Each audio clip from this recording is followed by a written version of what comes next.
各位，咱们这两天刚说到中国所谓的美女天才作家蒋方舟塌房了，被撤销了他的学位，是吧？这也有网友这个留言说你快说说贾浅浅的事儿吧，浩哥，我就信你说的，你是说谁谁进去，瞪谁谁怀孕呢？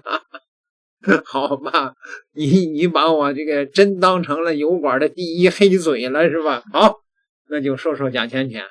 贾浅浅那可是鼎鼎有名的中国作协的高官，著名作家贾平凹的女儿啊。中国的网友呢，同时呢也跟蒋方舟一样，向他们的学校呢举报了贾浅浅论文抄袭的事情。说了2篇核心的论文呢，查重率竟然达到了惊人的 83.96%， 连米芾都能写成米蒂。其中一篇呢还直接复制他爸的1994年凭别人书法的文字。4月9日，西北大学发通报成立了专班零容忍，结果3月过去了没有下文。6月23号，陕西教育厅指挥应该很快有结果，现在7月中旬了，为什么还没有结果呢？所以网友纷纷涌到了西北大学的官网。你看看人家人大虽然8天内连发2份通报，把自己的脸都打得啪啪响，但是呢，人家直接有了结论了。你西北大学3个月了连个进度都不给，你们怎么回事啊？贾平凹在西北大学设有文学馆，女儿在学校里当副教授这个圈层的腐败猜测不是空穴来风吗？这个中国的网友就开始进行大规模的舆论监督了。要说中国的网友呢，绝对是中国最好的监察部门。西北大学终于挺不住了，朋友们。2026年7月15号，西北大学发布通报，正式认定贾浅浅存在着抄袭行为，学术不端属实，决定撤销其硕士学位、副教授的职称及教师岗位的任职资格。在中国网友对文二代学术特权的持续追问中，终于有了结果。贾浅浅硕士学位被认定论文抄袭，已经撤销了，副教授的职称教师岗位的任职资格全已经撤销了，因为他学位是假的，这些那就必须得根据学位的这些所谓的职称全部撤销。同意他提出的辞职申请，解除聘用的关系其实是就等于说是给你留一个最后的体面，其实就是开除了，明白吗？各位，教师资格也已经撤销了。有关单位说依规依纪将对相关的责任人进行处理。这个贾浅浅这个论文呢，以第一作者公开发表的学术论文共有16篇其中9篇与他人发表的作品存在着多处的重复所以基本上全都有问题。那中国的网友这一局又胜了其实中国的网友没有不胜的，你只要是把这些事情曝光到网上了别管你是什么高官只有中国这个网络监督的民主，那才真正的是属于民主了。真的，你看看美国西方这些网络上这些网友算个屁呀你这高官哪一个是因为网络舆论搞的这个调查下台的？没有这个功能，是吧？那有人说这贾浅浅他这些年来不是一直以女诗人自居吗？贾浅浅咱们实话实说这倒霉就倒霉到他这个所谓的女诗人身上了。他这个诗是最早把这个网友的眼神吸引到他身上的原因，为什么呢？因为他这个诗啊，全都是屎尿屁派的这个身体的诗歌，我们来欣赏欣赏吧。诗朗诵雪天，作者贾浅浅。我们一起去尿尿，你尿了一条线，我尿了一个坑。我在拉屎，他在写诗。我拉屎看着他写诗，他写诗看着我拉屎。恍惚间我觉得我拉的是诗，他写的是屎。诗朗诵，郎朗。晴晴喊：妹妹在我床上拉屎呢。等我们跑去，郎朗已经镇定自若地手捏一块屎，从床上下来了。那样子像是一个归来的王。诗朗诵，我的娘，作者贾浅浅。中午下班回家，阿姨说娃厉害得很。我问咋了，她说上午带他们出去玩，一个将尿尿到人家办公室门口，我喊了声我的娘哎，另一个见状也跟着尿，尿到办公室门口，一边尿一边说你的两个娘都尿了。这居然是获得全国1等奖的诗歌。著名作家贾平凹的女儿贾浅浅在诗中这么写道：白天是白色的白，黑夜是黑色的黑，为了另一种颜色，我要开成一朵花。田埂上有着牛群，沼泽地里闻声轰然如雷。我的身体就是我的天气，整个草原都听见了我绽开着的藤。风终于来了，我准备怀孕。另外2篇作品也给大家品读一下。是我才疏学浅，实在品读不出其中的意境，也许是想将有限的文字开拓出无限的精神疆域吧，你怎么看？一首诗让全网吵翻天。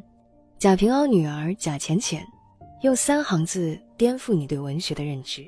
有人说这是天才之作，有人却说我读了20年书，居然看不懂。今天要聊的人物是贾浅浅。提起这个名字，很多人第一反应是著名作家贾平凹的女儿。但2023年，她凭借一首诗夺得全国文学大赛1等奖，突然被推上风口浪尖，不是因为父亲，而是因为她的诗实在太炸了。那首引发全网热议的诗叫做《夜》，全文只有短短几句：白天是白色的白，黑夜是黑色的黑，为了另一种颜色，我要开成一朵花。田埂上有着牛群，沼泽里有蚊声轰如雷。我的身体就是我的天气，整个草原都听见了。我绽开着白风终于来了，我准备怀孕。就是这首诗让无数网友直呼看不懂。有人说开篇像小学生造句，结尾直接让我大脑宕机。也有人反驳，你们读的是字，他写的是生命，那种原始野蛮冲破规训的女性力量。而贾浅浅本人却很少回应争议，她低调的几乎隐身于父亲的光环之后，却在文学路上走了10几年。西北大学的文学博士，高校副教授，出版过多部诗集。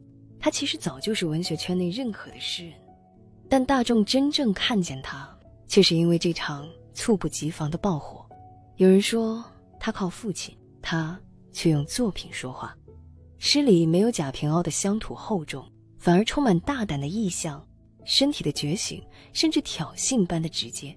就像他写，我的身体就是我的天气，不解释，不讨好，把评判权彻底交给读者。为什么这首诗能拿1等奖？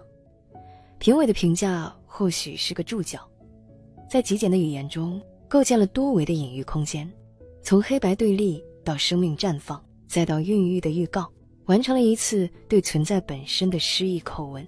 但抛开奖项，更值得我们思考的或许是，当一首诗挑战了大众对诗的固有期待，我们是不懂还是不敢懂？贾浅浅的走红掀开的不仅是文学的争议，更是我们对文学资格的隐形门槛。凭什么诗一定要美，一定要深邃？他诗中的粗粝生猛，甚至生物学般的直白，是否也是一种真实？回到他这个人，在争议中沉默，在标签下写作，她是贾平凹的女儿，更是贾浅浅。就像他在诗里写的，为了另一种颜色，我要开成一朵花。也许他早已给出了自己的答案，你怎么看？他加入作协是很正常的一件事情，程序也是符合的，他的作品也是够格的。就他的诗歌而言，他应该是比普通的中国作协会员应该是要高一些的。他其实是有很多很好的作品的，跟他的父亲没有直接关系。我们一起去尿尿，你尿一条线，我尿一个坑。这首诗李白听了都会坐不住吧？根据新闻晨报的报道，8月17号，中国作家协会发布的会员名单中，贾浅浅的名字赫然在列。浅浅老师的诗因靠近生活而饱受争议，曾被网友亲切地称为尿尿体。根据中国新闻周刊的报道，早在2021年，便有某文学媒体发文直指贾平凹之女贾浅浅爆红背后是各路文学名家和诗人的溜须拍马。我们来欣赏一首贾浅浅创作的诗歌。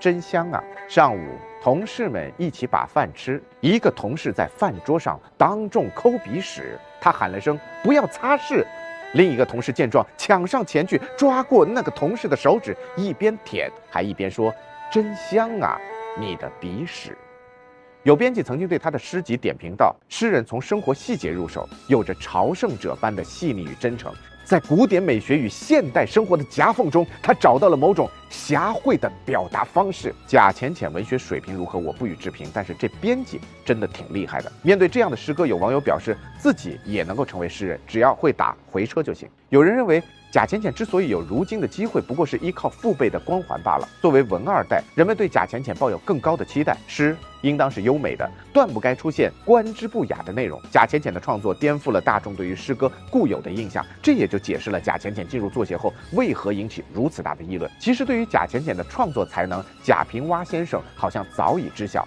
在写给女儿的一封信中，他说道：“做好你的人，过好你的日子，然后才是诗人。”借用鲁迅的一句话：“若无才干，莫做空谈作家哦。”说白了，贾浅浅一路走来，每一步都是父亲贾平凹提前铺好的路。当年他高考成绩本就平平，凭着父亲的关系，直接进入贾平凹的母校西北大学就读，学历轻轻松松从专科变成本科，资源带来的便利一目了然。临近毕业要找工作，贾平凹又提前半年入职西安建筑科技大学，担任文学院院长。父亲刚上任，贾浅浅的入职申请紧跟着就递交了进来，时机拿捏的恰到好处。后来嫌弃本科学历拿不出手，贾平凹借着自己在陕西师范大学担任客座教授的身份，又安排他入校读研，拿到硕士学历依旧不够，再转回西北大学攻读博士，一边在校任教，一边完成博士学业，一路顺风顺水，坐上副教授的位置。放在早年网络不发达的那段时间，这类资源操作根本没人深究，钻规则空子简直轻而易举。贾浅浅的人生轨迹从头到尾都是提前规划，步步铺路，这就是普通人和顶层资源家庭的真实差距。别信什么人生同一起跑线，普通人还没迈出第一步，有人早就站在了终点。我们穷尽一生抵达的尽头，不过是别人的人生起点，根本没有可比性。贾浅浅在这个蒋方舟的这个事情处理的压力之下，西北大学也顶不住了。为什么呢？因为人家是人民大学呀，那是这个最高的这个中国的应该来讲是双一流学府了吧，对吧？清华北大人大，对不对？那么你西北大学你什么意思啊？啊，人大人家这么快就处理了，你西北处理不处理啊？所以这个蒋方舟的压力那是客观的，肯定是有的啊，对吧？那么这个事儿呢，就跟蒋方舟那个事儿一样，可能还不算完啊，下边是不是要查一查他在这个这么多年的所谓的升学250分的这个高考成绩进了西北大学，再当上副教授，有没有他的这个高官的父亲给他这个腐败的搭桥铺路啊？有没有人在这里边受贿啊？违反党性原则呀？这是一个窝案，刚刚开始。点个订阅，咱们下期再聊。